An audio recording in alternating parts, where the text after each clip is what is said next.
Mesdames, Messieurs, mes chers compatriotes, pour que l'amélioration de la gouvernance revête tout son sens, elle a besoin d'être soutenue chez nous aujourd'hui par un grand projet de réforme de notre système éducatif qui est en proie à une crise très grave. Notre système éducatif souffre en effet de capacités d'accueil insuffisantes, de capacités d'acquisition dérisoires et de taux de scolarisation, d'achèvement et de réussite aux examens très faibles. Pour mettre fin à cette situation, je ferai de l'éducation un domaine dont je m'occuperai prioritairement autant que je m'occuperai de la sécurité. Si notre école a eu de grandes défaillances jusqu'ici, c'est parce qu'aussi le système de formation des maîtres a été inopérant. Ça, c'est le symptôme d'une pathologie à laquelle il faut remédier. Et si je suis venu ici ce matin, c'est pour que l'on comprenne l'intérêt que je porte à cette réforme. Que tous les citoyens du Niger comprennent l'intérêt que nous portons à la réforme des écoles normales de formation des maîtres.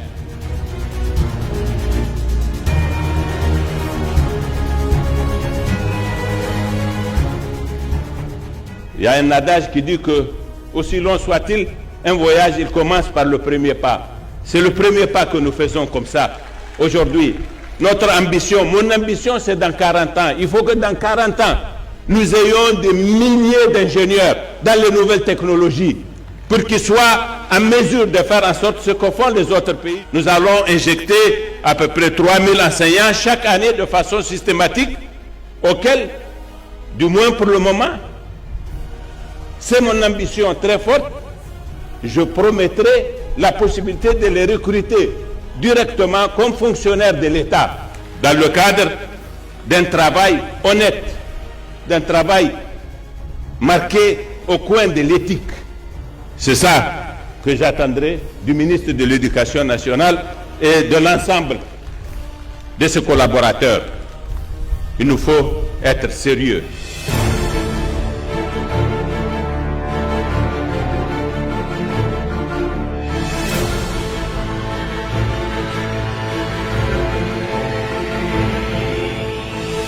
J'ai l'habitude de le dire, la compétition entre les États, c'est la compétition entre leurs systèmes éducatifs et nous sommes partis avec un retard.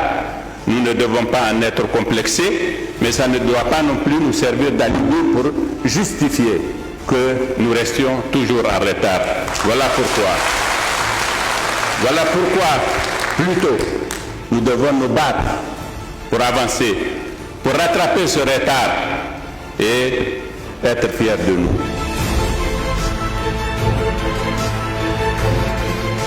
Alors, ce que je souhaiterais, c'est que nous soyons tous également animés de la même volonté de faire en sorte que nos universités marchent, que la plus grande des universités qui en est vraiment, qui est le phare de toutes nos universités, l'université Abdou Moumouni marche très bien. Voilà l'engagement que nous devons prendre.